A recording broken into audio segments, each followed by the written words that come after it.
नमस्ते दोस्तों, आज की कहानी है बार बार अगर पत्थर पे चोट मारी जाए तो वो भी बिखर कर टूट जाता है।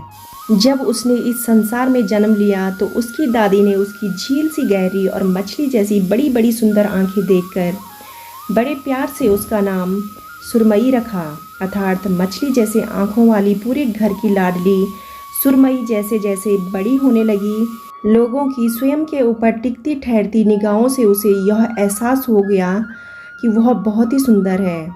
गोरा रंग, तीखे नैन नक्श, सांचे में ढली काया और कमर तक झूलते काले घने लहराते बाल।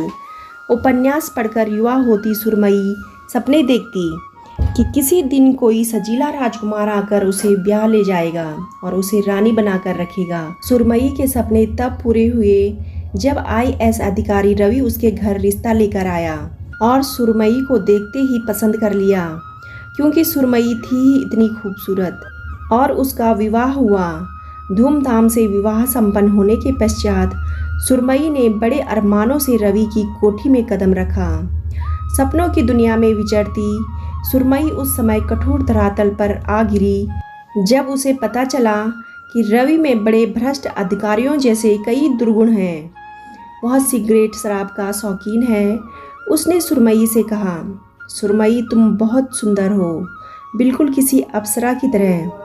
तुम्हारी यह खूबसूरती मेरे बहुत काम आएगी। सुरमई ने कहा, यह आप क्या कह रहे हैं? पत्नी हूँ मैं आपकी, मेरे सम्मान की रक्षा करना आपका दायित्व है। और सुरमई फूट फूट के रो पड़ी। उसके इनकार के बदले में रवि ने अपनी जलती हुई सिगरेट से सुरमई के शरीर पर अनगिनत निशान बना दिए थे और क्रूरता से हंसकर बोला, जब भी मेरी बात नहीं मानोगी तो यही पुरस्कार तुम्हें मिलेगा, समझी? मछली को जल में रहकर मगरमच्छ से बैर नहीं पालना चाहिए। अब सुरमई की स्थिति उस मछली की तरह थी जो एक दुर्गंध युक्त तालाब में रहने को मजबूर थी। वह अपनी परेशानियां, अपनी पीड़ा अपने माता पिता से भी नहीं कह सकती थी, क्योंकि वह जानती थी उसके बीमार पिता यह आघात नहीं सहन कर पाएंगे।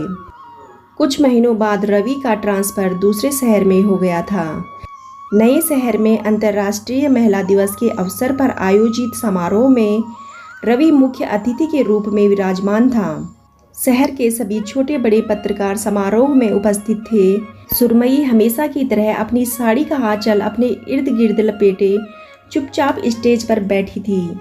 रवि को मालाएं पहनाई जा रही थी और उसकी कर्मठता के किस्से हवाओं में गूंज रहे थे। तभी अचानक एक महिला पत्रकार ने प्रश्न पूछा, मैं महिला दिवस के अवसर पर मैडम सुरमई के विचार जानना चाहती हूँ।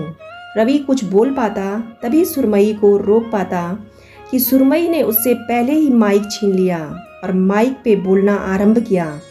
आप देख रहे हैं कि मैंने साड़ी का आंचल अपने चारों ओर लपेट रखा है। ऐसा करना शालीनता की निशानी नहीं, मेरी मजबूरी है। मेरा भी मन करता है कि मेरा आंचल खुली हवा में लहराए, परंतु मैं ऐसा नहीं कर सकती, क्योंकि ऐसा करने से आपको मेरे शरीर पर पड़े हुए अनगिनत घाव और निशान दिख जाएंगे जो मेरे कलेक्टर पति की देन है। पर आज अंतर्राष्ट्रीय महिला दिवस के अवसर पर मैं स्वयं से यह वादा करती हूँ कि अब अपने अस्तित्व और अपने स्वाभिमान से समझौता नहीं करूँगी।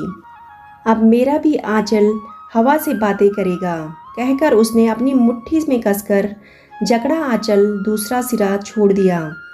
एक पल के लिए हॉल में सन्नाटा छा गया था, परंतु दूसरे ही पल सारा हॉल तालियों की गड़गड़ाहट से गूंज उठा। आज सुरमई ने बहुत दुर्गंध युक्त तालाब सदा के लिए छोड़ दिया था और एक जानी मानी पत्रकार के रूप में ताजे मीठे दरिया की मछली की तरह उन्मुक्त और तैर रही थी। बार बार जब किसी पत्थर पे चोट पड़े तो वह भी टूट जाता है, तो इंसान क्या चीज़ है। दोस्तों, अगर आपको कहानी थोड़ी सी भी पसंद आई हो तो वीडियो को लाइक, शेयर और चैनल को सब्सक्राइब करना ना भूलें। कहानी सुनने के लिए आप सभी का तहे दिल से धन्यवाद।